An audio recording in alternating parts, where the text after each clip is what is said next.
Shalom! Seja bem-vindo ao segundo episódio do podcast Quem é Este? Eu sou o Natan. Eu sou a Thalia. E eu sou a Tainara. O tema do episódio de hoje é Quem é este o Rei? E o texto base se encontra em Apocalipse 19, versículo 16, que diz assim: Em seu manto e em sua coxa está escrito este nome: Rei dos Reis e Senhor dos Senhores. Uau! O texto ele é bem claro, já apresentando o Senhor Jesus. Que o rei que eles estavam se referindo aí é o Senhor Jesus. O Rei dos Reis. O Rei dos Reis é aquele que está acima de alguém que já tem autoridade. O rei, ele, digamos assim, nós vivemos numa república, não é uma monarquia. Então nós temos um presidente que é acima dos deputados, que é acima dos prefeitos. Dos governadores. O presidente é acima do governador e o governador acima do deputado. Sim. Precisar de facilitar. Mas antigamente era reis. E era a mesma coisa. Tinham reis de um reino que também estava acima de outros reis. Que aqueles reis eram o poder supremo na sua nação, mas tinha um rei que ainda assim estava acima dele. E o texto põe o Senhor como o rei acima de todos os reis. É aquele que tem um poder maior sobre todas as coisas. O Senhor, ele é o rei do povo desde o princípio. O líder supremo do povo. Desde lá do Éden, quando o Senhor descia no Éden para falar com Adão, para conversar com os que moravam ali, que eram só dois Adão. Quando o Senhor descia ali na tarde para conversar com eles, o Senhor deu a eles o governo ali sobre as coisas, animais e tal. Só que o que estava acima deles era o Senhor. Depois disso, o homem se afastou de Deus, mas aí alguns se manteram fiéis a Deus. E a próxima aliança que o Senhor fez foi com Abraão. Quando o Senhor fala: Abraão, sai da tua terra e vai sai da tua terra, do meio da tua parentela, vai para um lugar que eu vou te mostrar. Só que havia um compromisso com Abraão, que o único Deus que ele serviria era o Deus único.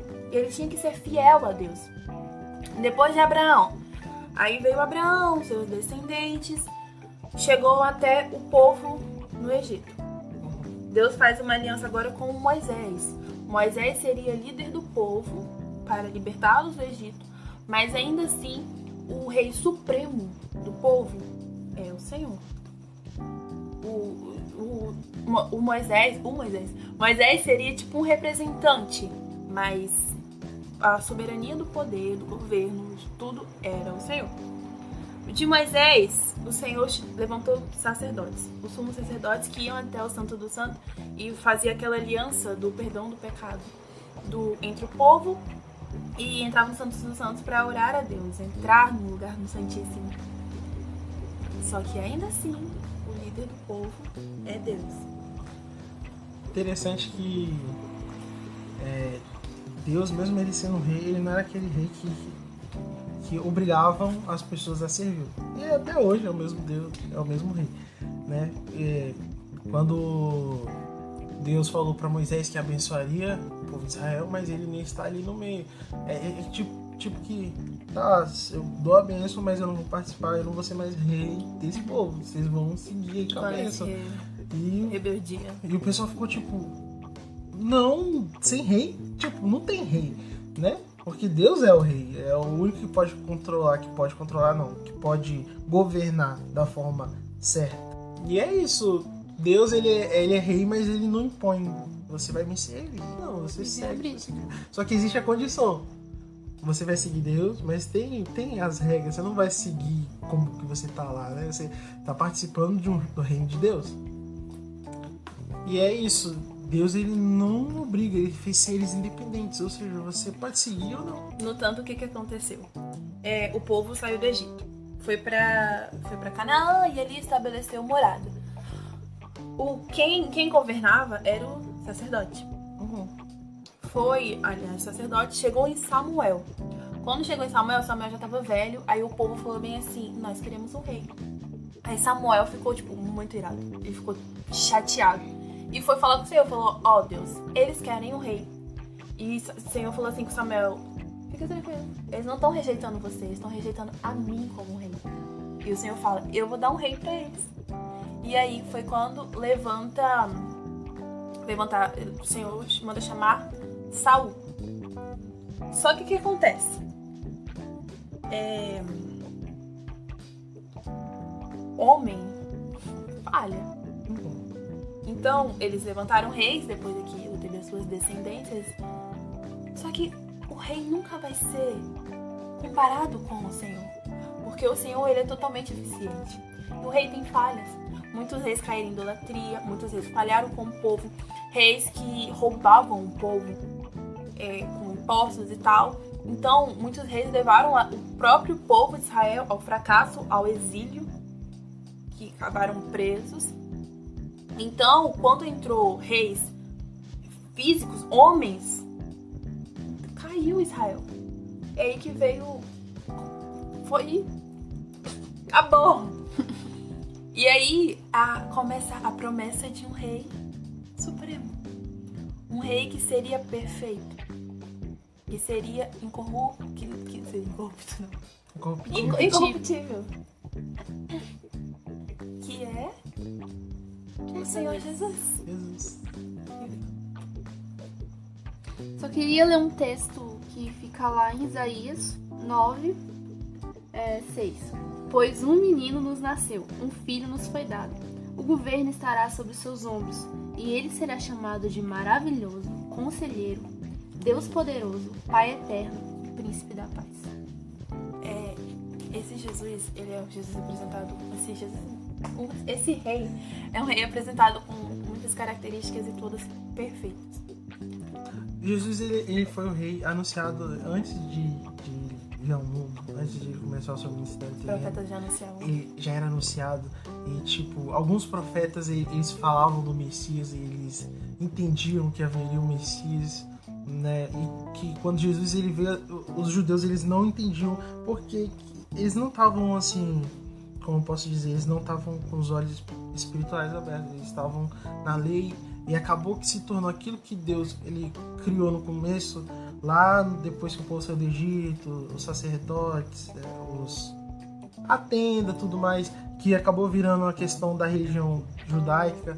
Só que eles se apegaram a isso tanto que Deus passou a não fazer parte daquilo, né? É igual Samuel. A questão deles é que eles queriam se comparar a outras nações. Eles falavam bem assim, queremos ter um reino em outras nações. Então eles não se contentaram com o governo do Senhor e ele queria homens, eles queriam ver um governo. E Deus é o governo perfeito, né? Porque sempre, desde o começo, desde o Éden, o governo de Deus sempre foi perfeito e o homem sempre escolheu, não, eu quero... Quando o homem se intromete? Eu quero me governar. E o homem, ele é falho. Acredite, o homem ele não tem a capacidade de se governar. Porque se fosse verdade, o mundo ele não estaria desse jeito. Um caos. Sim. Pessoas, elas são cheias de sentimento, entendeu? Tem sentimento, tem pecado, que é a característica principal. Já Deus não. Deus ele é perfeito em seu governo, entendeu? Ele não tem falha. E o ser humano, a partir do momento que ele passou a deixar o governo de Deus pro lado, começou a ruir. Entendeu? A desobediência no Éden acarretou tudo que está acontecendo até hoje. Uma coisa sobre o governo de Deus é que no governo dele existe justiça, paz e alegria. E ele reina com zelo para que esse governo aconteça. Ele tem zelo, por isso existe justiça, paz e alegria, tudo organizado, nada fora do lugar. Tudo tem sua hora, seu tempo. Porque Jesus é organizado. E os profetas começaram, depois que começou as decadências dos reinos, o único rei que foi considerado um rei segundo o coração de Deus foi Davi. Mas não porque ele era um perfeito, porque Davi errou e consequência dos seus erros, também o seu governo no final teve consequências. Mas ele era considerado um rei segundo o coração de Deus porque ele fazia aquilo que o Senhor queria. E foi por isso que o Senhor escolheu Jesus, o seu filho, como um rei acima de toda a terra, porque quando Jesus veio à terra, ele fala: a minha vontade, a minha fome é fazer a vontade do meu Pai. Então, desde o Velho Testamento, os profetas começam a anunciar um rei em excelência. E em Salmos 110, fala bem assim, é o anúncio do rei perfeito. E o primeiro versículo fala assim: o Senhor disse ao meu Senhor. Isso é Davi falando: senta-te à minha direita, até que eu faça dos teus inimigos um estrado para os teus pés. Quando ele fala bem assim, o Senhor disse ao meu Senhor. O primeiro Senhor que eles estavam falando era, no hebraico, é Yahvé.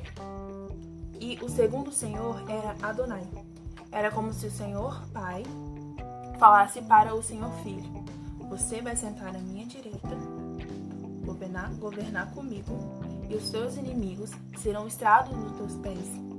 Então tudo eu darei a você, o mundo terá o teu governo, tudo que se opor contra você terá abaixo dos teus pés. E esse rei foi prometido, e foi quando a Thalia leu no Novo Testamento, veio o menino que era o Messias e seria o rei acima de todos os reis. Só que, aí tá a questão, os judeus, eles esperavam um rei que iria libertar da opressão que eles estavam vivendo. Eles estavam sob o governo romano. E eles esperavam que agora viveriam um reinado do rei, do Messias, que viria para libertar eles. Eles estavam com um reino físico, né? Eles pensavam num reino físico, terreno. Só que eles não sabiam que os planos de Deus eram muito maior do que eles estavam pensando.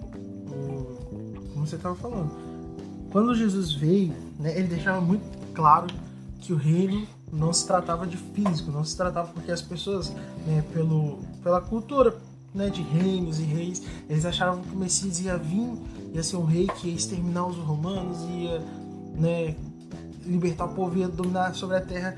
E Jesus deixava muito claro que o reino dele não é um reino físico, é um reino espiritual, e está muito acima, né, como diz em Lucas 17, 20 e 21, a vinda do reino de Deus. Certa vez, tendo sido interrogado pelos fariseus sobre a vinda do reino de Deus, Jesus respondeu: o reino de Deus não vem de modo visível, nem se dirá aqui está ele, ou lá está, porque o reino de Deus está no meio de vocês. Ali Jesus estava praticamente dizendo que o reino de Deus ele não se estabelece em um local físico, é físico, né? Vai ser físico, mas o reino de Deus que Jesus estava falando ali não se tratava do físico, né? Se tratava de estabelecer o reino de Deus na terra. O Senhor, a partir dessa palavra, né?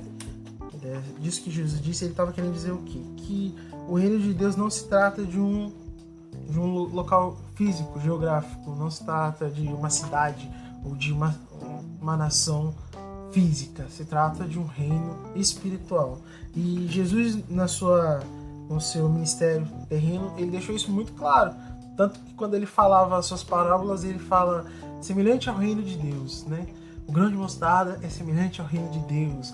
E tudo era semelhante ao reino de Deus. Ou seja, não é um reino que é físico, como eles pensavam na época. O Messias vai vir, vai reinar e a gente vai dominar geral. Tá tudo dominado. Não, você não falou. Vamos conquistar tudo. E porque é o ser humano ele tá apto ao governo humano. E ele achava que o Messias seria esse governante, que ia chegar, quebrar tudo. É isso. E só que não é isso. Jesus estava deixando bem claro. E parte, né, na palavra até diz que só mataram o Senhor Jesus porque eles não o conheciam. Não entendi. Ele não entendia. Jesus, ele era muito claro. Se os governantes da época tivessem os olhos espirituais e entendessem o que Jesus estava falando e do que Jesus estava falando, seria totalmente diferente. Mas não tinham como eles entender. Porque olha só. Porque o reino de Deus, ele não é um lugar. Ele é o lugar. Quando falamos de reino, a gente pode comparar com o reinado. Porque o reino de Deus, ele é também um lugar que é lá na glória, onde o Pai está. Só que ele não é só um lugar. Ele também é um tempo. O tempo onde o Senhor reina. O tempo onde o Senhor não está mais no meio do povo, mas dentro do povo. E como que isso acontece? É no levar do evangelho. Quando você falou bem assim que o povo não entendia. Lá em Atos 1, do 6 a 8, os discípulos falam bem assim, antes de Jesus subir à eternidade, eles falam bem assim, Senhor, é agora que vai se estabelecer o reino? E ele fala bem assim, e o Senhor responde, ele literalmente responde, isso não é da sua conta quando isso vai acontecer. Só que eu vou falar pra vocês uma coisa.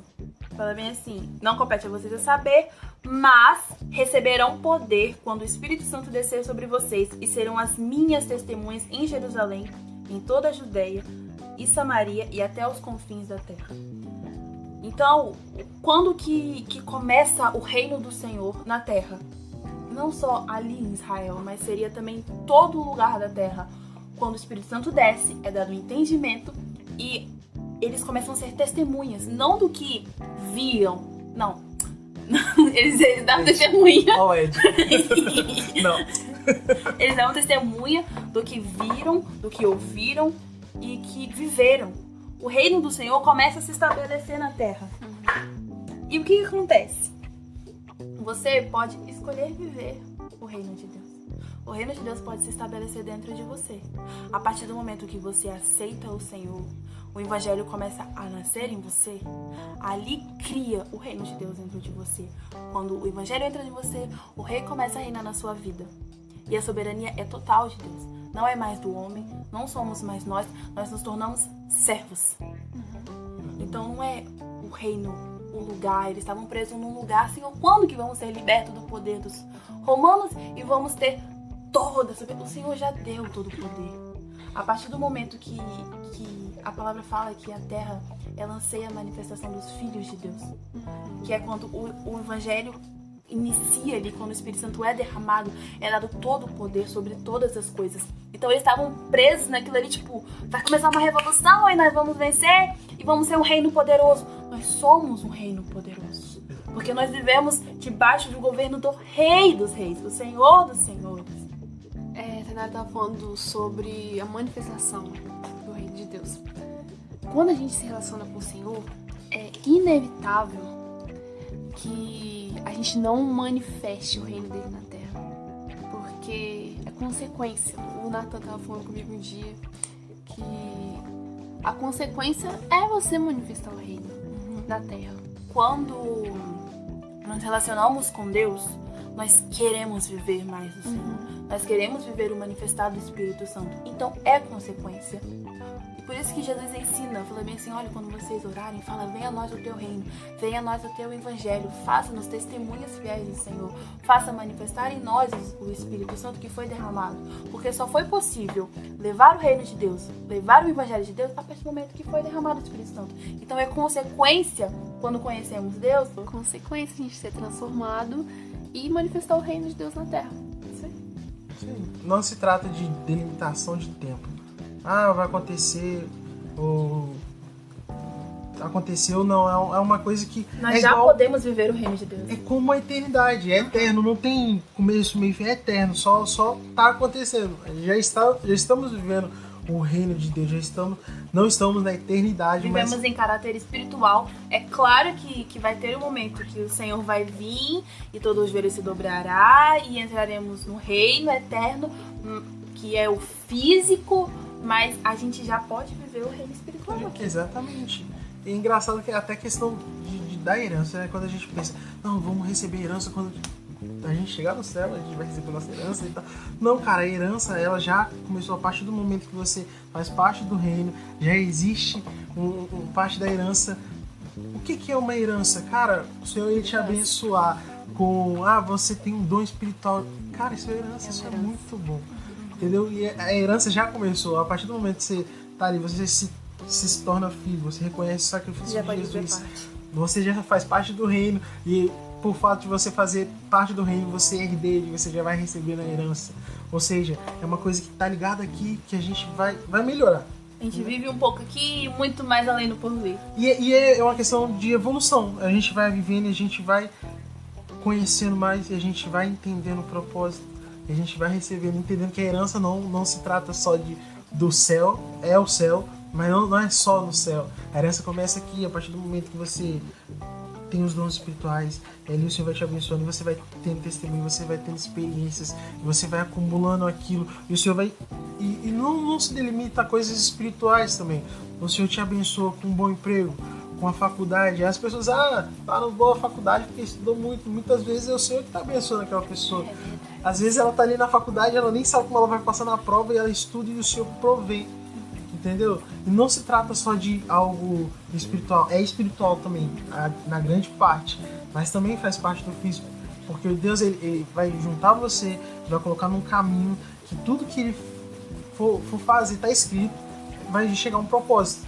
Nem que você está vivo para levar uma palavra para uma pessoa lá em Moçambique e depois morrer. Se você cumpriu a palavra, você seguiu o plano de Deus, que é o plano perfeito. O reino de Deus antes, ele era estabelecido com o povo, por exemplo, no Velho Testamento.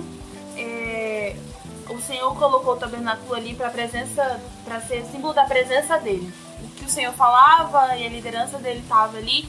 E hoje, o Senhor, sabe aquele novo tabernacular entre os céus? Hoje, o tabernáculo do Senhor é dentro de nós. E o governo do Senhor está dentro de nós. Mas o que acontece? Antes, para um sacerdote entrar no Santo dos Santos, entrar no tabernáculo e viver a presença de Deus, era preciso santidade. Era preciso estar purificado. A gente falou um pouco disso no episódio anterior. Não tem como ele entrar ali, porque se ele entrar ali em pecado, para falar pedir perdão pelo pecado do povo, ele era morto na mesma hora. Fulminado, assado, churrasquinho. Então hoje nós vivemos um momento que podemos entrar no Santo do Santo a qualquer momento.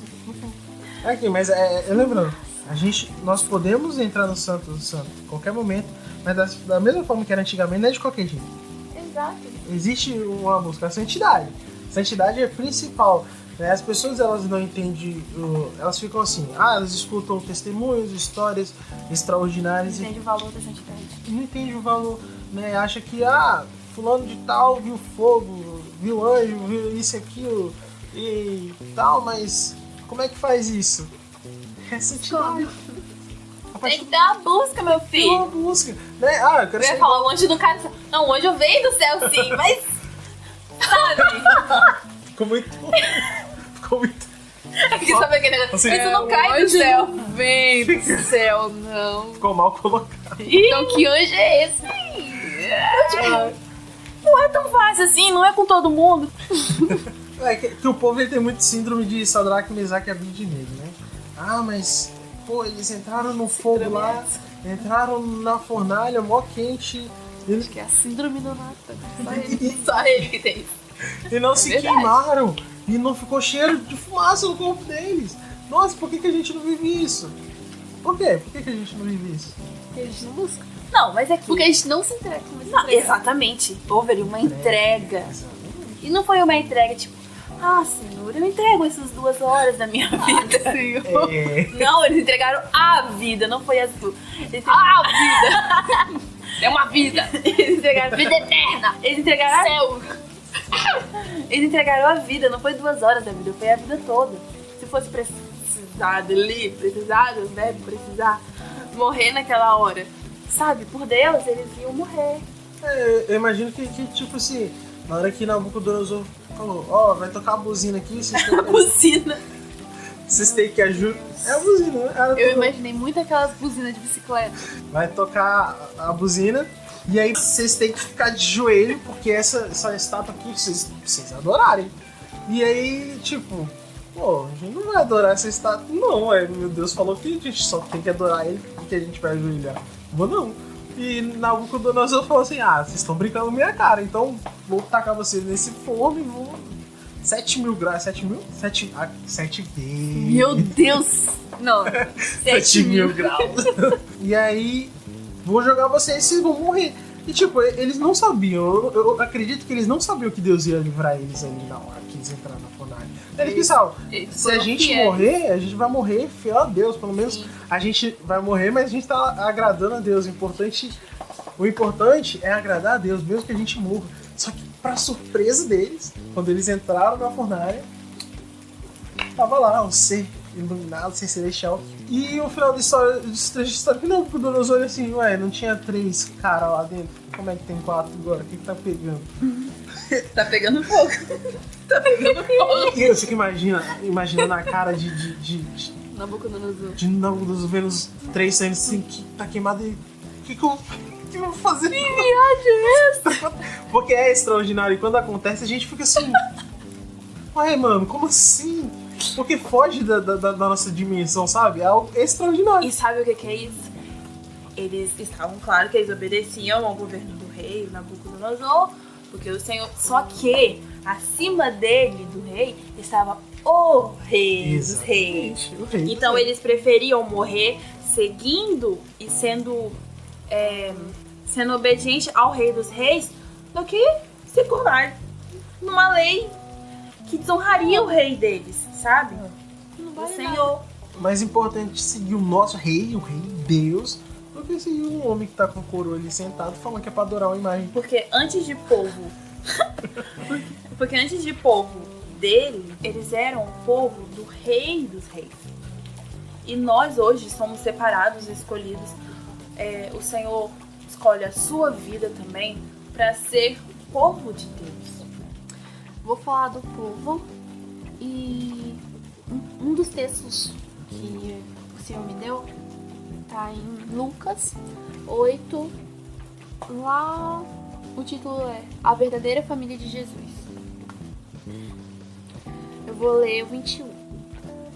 Jesus respondeu: minha mãe e meus irmãos são aqueles que ouvem a palavra de Deus e praticam. Ouvem e praticam. O que eu entendo com esse texto é que quando você tem um relacionamento com o Senhor, quando você está perto do Pai, automaticamente você vai se tornar parecido com Ele. Os verdadeiros filhos ouvem e praticam e são transformados através do relacionamento de Jesus.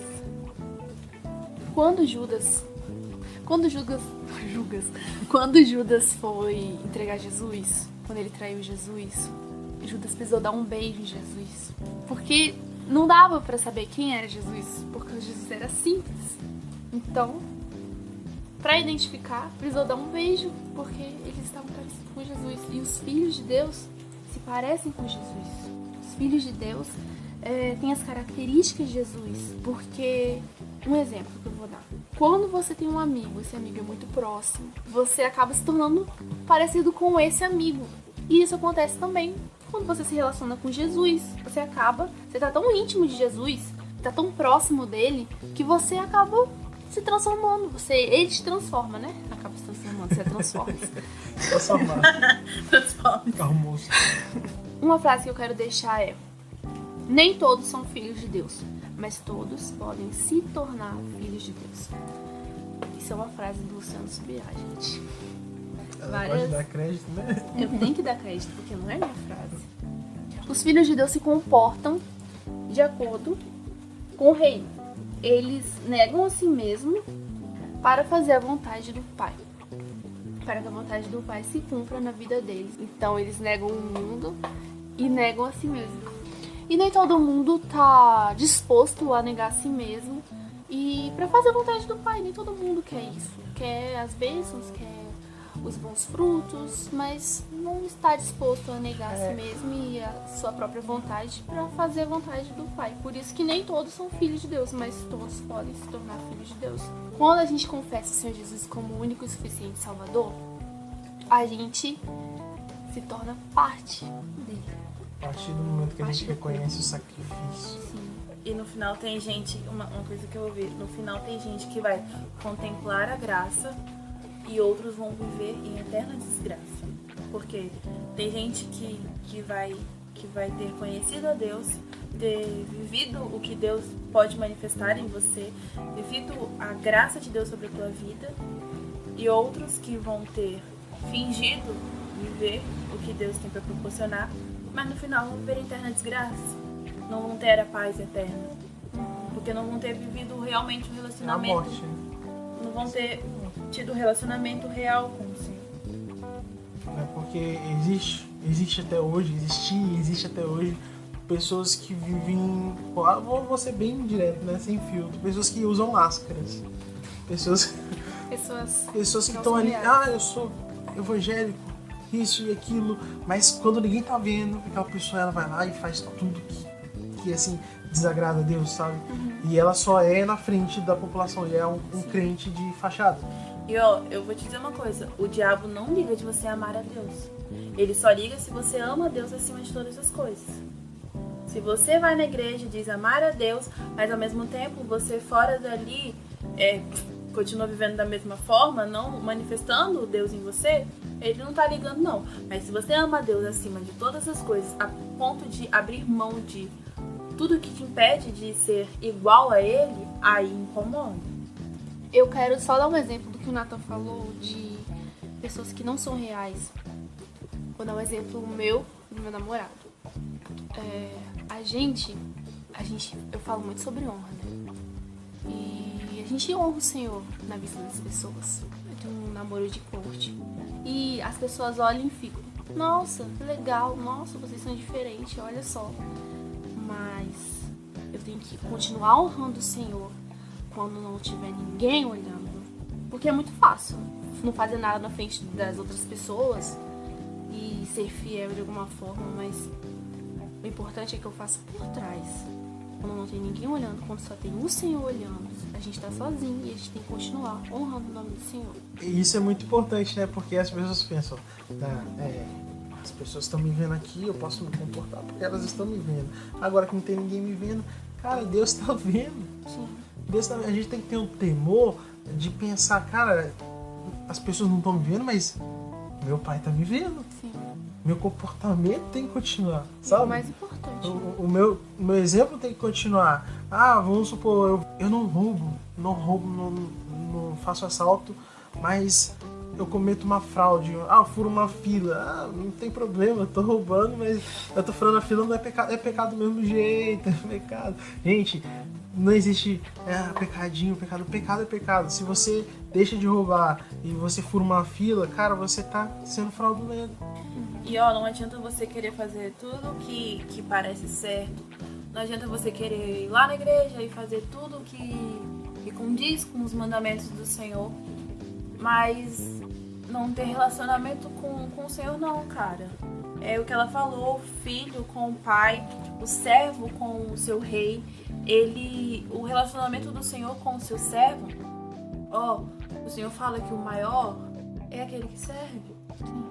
E não adianta você não querer se colocar como o menor e não se relacionar com ele, porque o texto da palavra fala que no final você vai bater na porta e vai falar, mas eu sentei na mesa com o Senhor, eu servi ao Senhor, eu conquistei vidas pro Senhor, eu falei do teu evangelho, tá, mas eu não sei quem é você. E daí? É engraçado. E é muito importante entender esse servidão, porque acredito que quando a gente entende a servidão, a gente passa a estar mais próximo de Deus. Por que eu tô falando isso, né? Vamos supor, um exemplo muito simples de servidão é você limpar a sua igreja. Muito simples. Sim. Você vai limpar a igreja. Não, mas já tem um monte de irmão que vai limpar a igreja. Pra que eu vou limpar a igreja? Você tem que pensar que o que você tá fazendo não é questão de só físico, mas você tá organizando a igreja.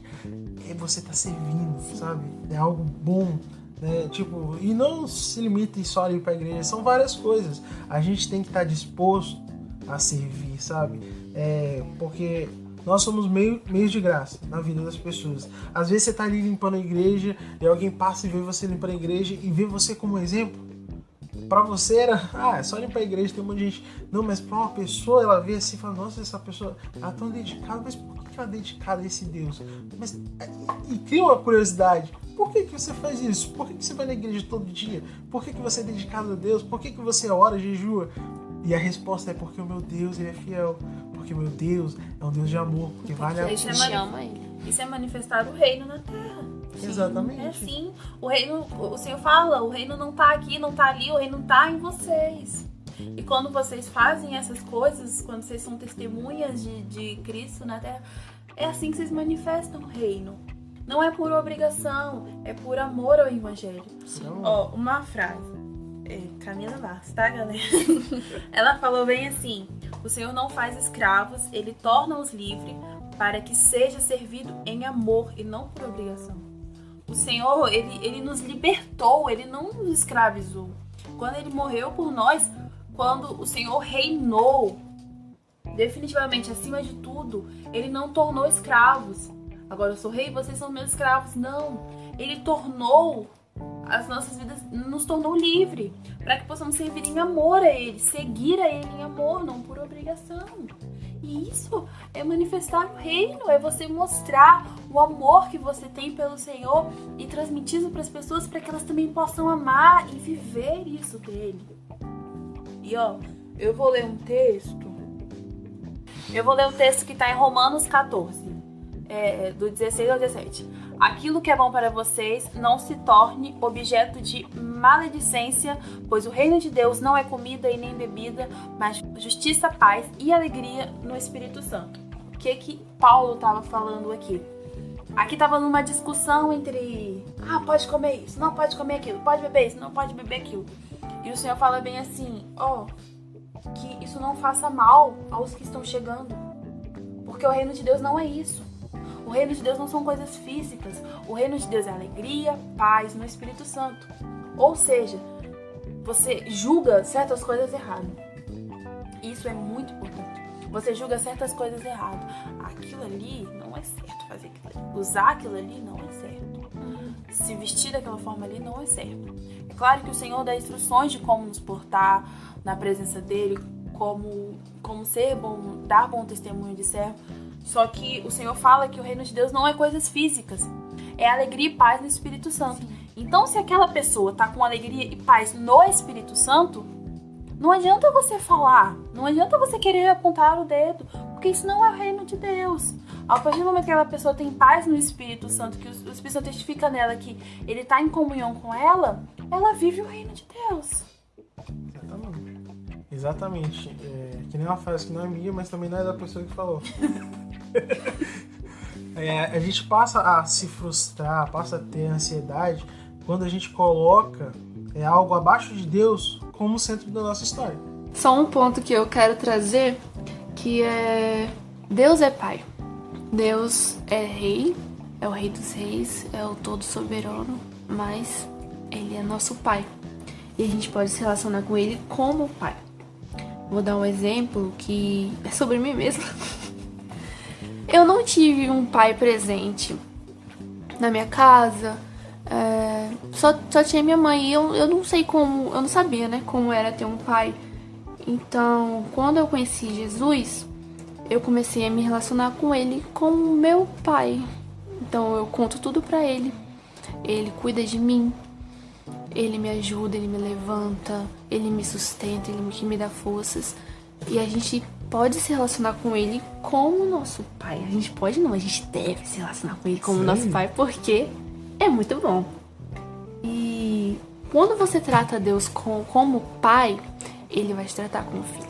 Porque tem diferença de um comportamento de servo, não é o mesmo comportamento de filho. Porque o servo se comporta como servo. Óbvio, né? E o filho, ele tem o pai dele, se comporta como filho. Ele tem as características de filho, a intimidade de ser filho. O servo às vezes não entende isso e até acha estranho, né? É muito interessante você disse, né? Porque a partir do momento que a gente vê que é o nosso pai, e as pessoas, não que você não tem que ter respeito. Sim, você tem que ter respeito, que é seu pai, mas também é rei, é Deus, tá ali acima de tudo. Mas é o seu pai.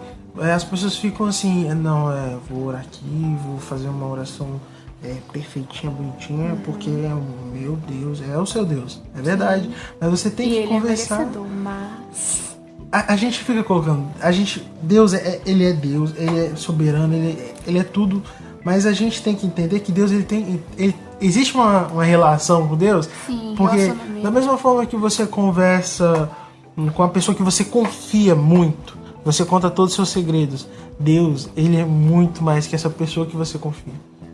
Por que você não conta seus segredos para ele? Por que você não conversa com ele? Tem um diálogo com Deus, porque Deus está ali para te ouvir, né? A partir do momento que você senta na sua cama, que você conversa, né? Você entra num período de comunhão ali, você conversa com Deus, ele está te escutando, né? Ah, não, eu tenho que estar de joelho. Não necessariamente. Sim. Entendeu? Deus, ele está te escutando. Você está conversando com ele. Existem regras, padrões, e o que põe isso é mais a religiosidade, né?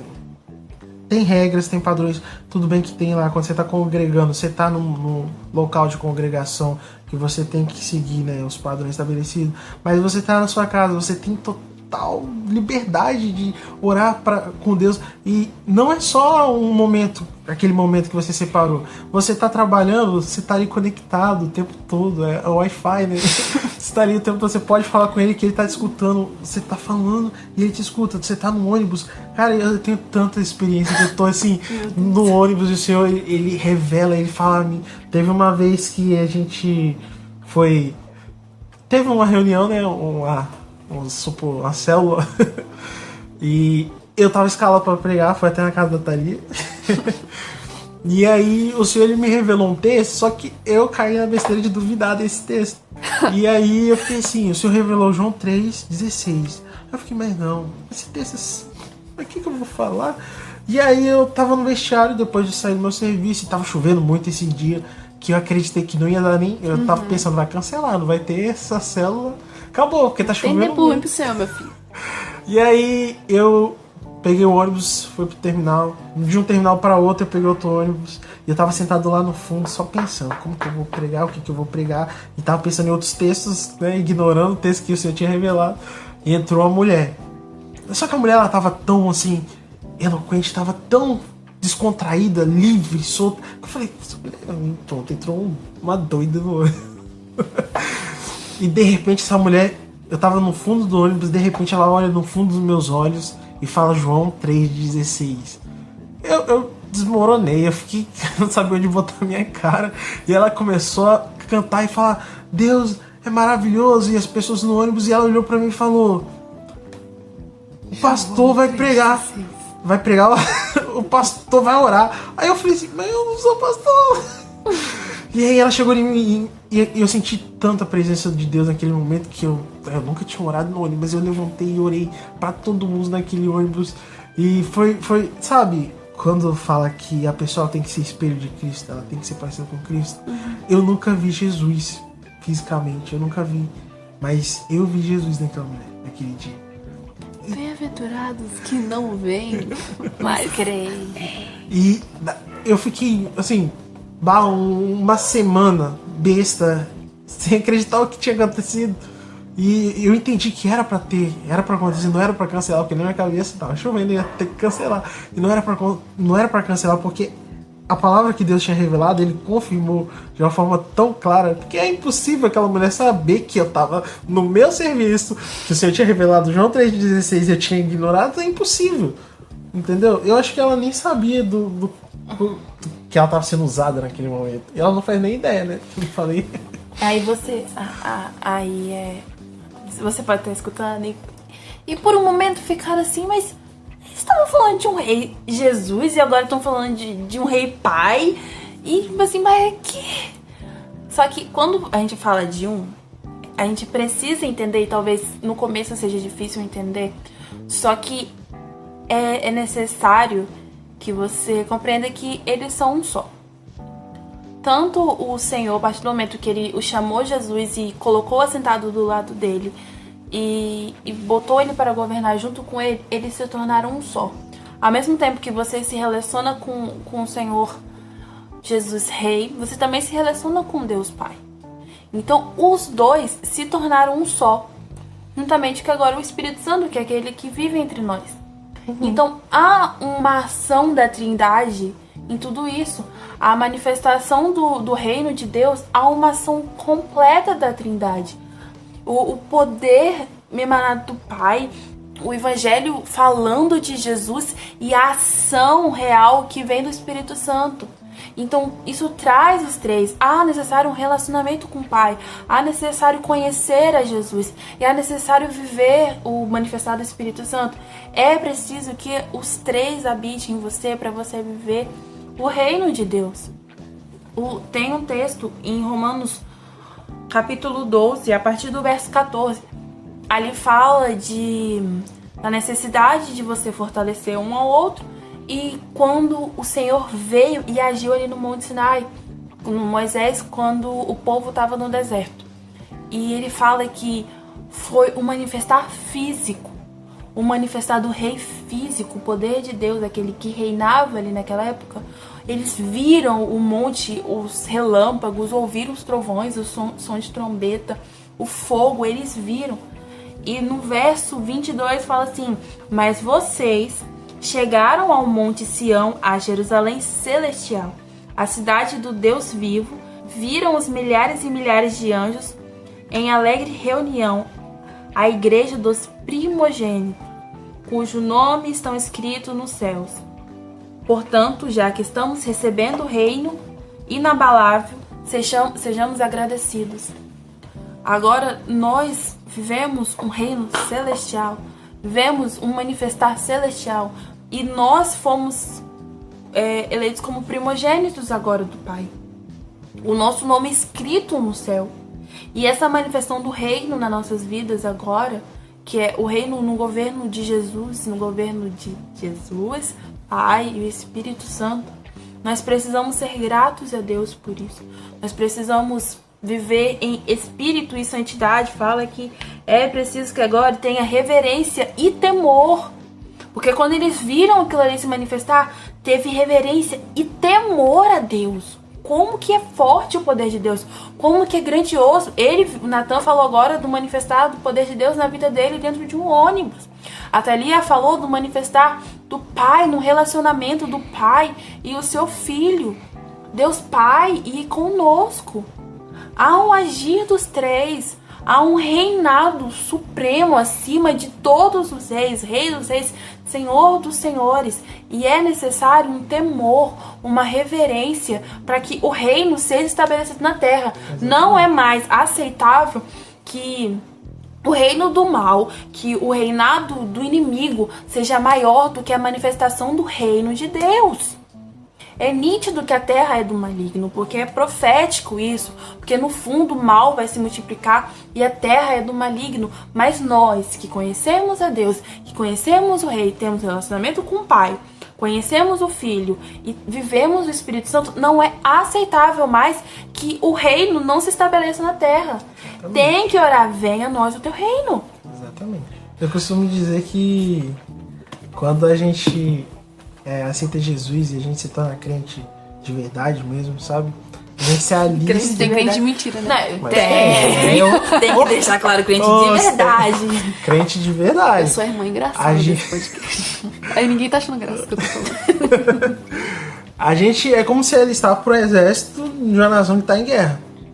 Que a gente faz parte desse reino, a gente aceitou Jesus, mas é uma nação que tá em guerra e a gente tá em guerra. Isso é a realidade. É uma guerra espiritual. Que acontece o tempo inteiro. O tempo inteiro. E a gente tem que levar a sério, porque o nosso papel é o quê? Salvar quem... Levar a salvação. Não salvar quem salvar. Não. O sacrifício já foi. Não é pra salvar? Levar a palavra do evangelho, que vai trazer a salvação para essas pessoas. É isso aí. Porque é uma guerra, né? E enquanto muitos estão lá, não quero ler a Bíblia, não quero aprender a conhecer mais de Deus, eu não quero isso e aquilo. Que é o papel, que é o nosso papel, é o ID, é levar a palavra. Tem gente que porque não conheceu a palavra está se suicidando. Tem gente porque não conheceu e não alcançou o sentido, né? Porque não adianta você ler o livro ali, a Bíblia, você tem que alcançar a revelação. A revelação. E tem gente que não alcançou a revelação e está se envolvendo com tráfico de drogas nesse exato momento. Tem gente que está triste a ponto de se jogar da ponte porque ninguém levou a palavra. E isso é importante, a gente tem que levar isso muito a sério, não botar a gente, eu faço parte do reino de Deus, eu sou filho de Deus, legal. Mas você tem que lembrar que você é filho de Deus, você faz parte do reino de Deus, mas você também é um soldado. Tem que ser vaso transbordante. E você tem que cumprir o seu papel, porque o Senhor falou que daria os frutos. Sim. E lá na eternidade você tem que prestar conta desses frutos. Você imagina quanto frustrante é você chegar e o Senhor falar: e o Jorge? Cadê o Jorge? Que Jorge? Jorge morreu na troca de tiro. Era pra você ter levado a palavra, mas você ficou com vergonha e não levou a palavra pro Jorge. E ele morreu e ele perdeu a salvação. Vocês têm noção de quanto sério é isso? Isso é muito sério, cara. E todo mundo deveria pensar dessa forma, que eu tô ali, eu tenho que levar a palavra. Eu tô com vergonha, leva com vergonha, porque o seu papel é levar a palavra para aquela pessoa ser salva, e aquela pessoa, através daquela pessoa, outras pessoas serem salvas. É o efeito, né? É o efeito... A multiplicação. Não, é como se fosse você passa para um, esse um vai passar para outros dois, esses outros dois para três. Entendeu? E é isso, cara. E é isso, esse é o nosso papel. E entendam uma coisa, vai haver aflições, cara. É isso. A consequência de estarmos aqui na Terra, da igreja estar aqui na Terra, são as aflições. É a consequência do mundo isso. Só que ser cristão, ser evangélico, dizer que é isso, dizer que é filho de Deus, não tem como você ser isso sem você levar isso para os outros. Porque o Senhor, ele foi considerado cordeiro porque ele morreu. Ele foi considerado o primogênito, filho de Deus, porque ele tinha as características do pai dele. Ele tinha o DNA do pai dele. Qual era o DNA do pai? Qual que é o DNA do pai? O DNA do pai, acima de tudo, é o amor. E Jesus só foi considerado filho porque ele tem o DNA do pai. Ele tem amor pelas vidas. As pessoas chegavam até Jesus e ele podia muito bem não fazer o milagre, mas ele fazia porque ele amava as vidas e ele não conseguia dizer não a essas pessoas. Não, eu não vou te curar. Não, você não vai ter sua vida transformada. Não, o amor dele. Tanto que na palavra diz que Jesus ele fez tantos milagres que se fosse escrever em livros, não caberiam os livros no mundo. Isso é ser cristão. Você não é cristão se você não imita Cristo. Então você não pode, sinto lhe dizer, você não pode se chamar assim se você não quer fazer o que o nome te dá a fazer. Sabe? E se você fala, então tá bom, então eu não vou ser, então eu não quero ser chamada assim. Querido, não é coisa melhor. Não é... você não vai sentir como obrigação, vai ser um prazer falar Exatamente. De Deus. A partir do momento que você entende isso, que não tem como ser chamado filho de Deus sem ter o DNA de Deus, que era amar a vida dos outros e não querer que aquela pessoa tenha uma morte eterna, se você entendeu isso, não tem outra coisa que você vai querer fazer. Não tem coisa melhor que uma pessoa chegar perto de você e você falar do amor de Deus e aquela pessoa, o olho dela brilhar e a vida dela ser transformada. Não tem coisa melhor. Então, manifeste o reino na vida das pessoas. Manifeste o evangelho de Deus. O reino é o evangelho de Deus. O reino de Deus vai ser estabelecido no futuro, mas você já pode viver ele. Viva o reino de Deus. Já está disponível. E é só viver. É só viver. É só voar. Vamos não roubar essa mulher. Eu fico pensando, sabe o que eu fico pensando às vezes? Qual que é a graça, cara, de a gente ensinar a ser crente? Não tem graça nenhuma. Porque quando a gente é crente de verdade, a gente vive coisas extraordinárias, é muito bom. Eu fico pensando, quem ensina? Tipo, não vive isso, vive um papel. Eu sou crente aqui. Não tem graça, sabe? Não é bom, você não sente prazer. Bom, eu fico imaginando, qual é o prazer disso? Você tá ali, você tem que... Porque é ser um ator. E pra você ser um ator, você tem que treinar. E você tá ali e você não é uma pessoa de verdade. Você tá interpretando ser uma pessoa que você não é. E não é bom isso, eu não vejo algo bom. Mas é mais cansativo. É cansativo. Fingir. Chato. Porque você tem que viver duas coisas, você não vai viver uma só. Pois é. E quanto que viver o evangelho de verdade, sabe? Quando a partir do momento que você conhece Jesus Cristo. Porque é o conhecer de Jesus Cristo. Você sabe quem ele é, você sabe do amor, da capacidade de Cristo tem de transformar, de moldar a pessoa, e você vai amando mais aquilo que você está se tornando, porque você está se tornando como Jesus Cristo. Entendeu? Você passa a entender, nossa, mas eu tinha tal defeito, mas agora eu não sou mais assim. E você não percebe a mudança. Tipo assim, você tem que ir pra igreja, agora você tem que fazer isso, isso e isso. Muitas pessoas vão chegar pra falar isso, mas eu, por exemplo, voltei de cabelo rosa. Falei, Jesus me quis assim, eu tô com cabelo rosa mesmo, e vai ser assim, isso aí, ó, porque Jesus me ama. E o que importa é o coração. Mas Jesus, ele foi me moldando, eu não fui percebendo. Aos poucos fui tirando a maquiagem, eu não fui mais gostando. Aquela coisa preta de emo. E, vou pintar o cabelo aqui de ruivo. Aí depois voltou o cabelo cacheado. E, mano, foi tão natural. Não foi uma coisa forçada, uma coisa por obrigação. Agora eu sou da igreja, eu não posso mais fazer tal coisa. Pelo contrário, fui sendo liberta, né? Exatamente. Agora Hoje ela faz uma maquiagem mais linda, com brilho. Não é tudo preto. Eu falo por mim mesmo. Parece um pandinha. Eu batizei com moicano, cara. Pra mim aquilo na época era maravilhoso. Batizei com o cabelo laranja. Hoje eu olho assim, que vergonha. Que vergonha. Mas o Senhor, ele molda. E eu que batizei sem conhecer Jesus de verdade na igreja. Pois é. Cada um pouquinho aqui, ó. Mas sabe o interessante disso? Que Testemunho pra contar. o moldar de Jesus Cristo, ele é contínuo. Ele é contínuo. Por exemplo, eu tô aqui com vocês. E vamos supor que daqui pra frente a gente vai cada um pra um país. Quando a gente se reencontrar, não vai ser a mesma coisa, vai ter mais características de Jesus Cristo, que a gente vai olhar, nossa, você tá diferente. Por mais que você, por exemplo, eu tô aqui com você, eu acho que você parece muito com Jesus Cristo em questão do Evangelho. Daqui a 20 anos você vai estar mais parecido ainda. Eu vou falar, nossa, como você mudou. Entendeu? E não é uma coisa que você aplica só no aceitar Jesus Cristo ali, no aceitar, no transformar. É uma coisa contínua. Você vai vivendo o Evangelho, você vai se parecendo com Cristo. Aquilo que eu ouvi uma vez. Acho que foi o pastor Theo que falou. Você é... Várias referências. Sou muito crente. Você é o que você orou ontem. Tipo, o que você é hoje, o que você orou há 2 anos atrás. E realmente isso aconteceu comigo. Eu sou hoje o que eu tava orando 2 anos atrás pra ser. Por exemplo, tô falando em línguas hoje.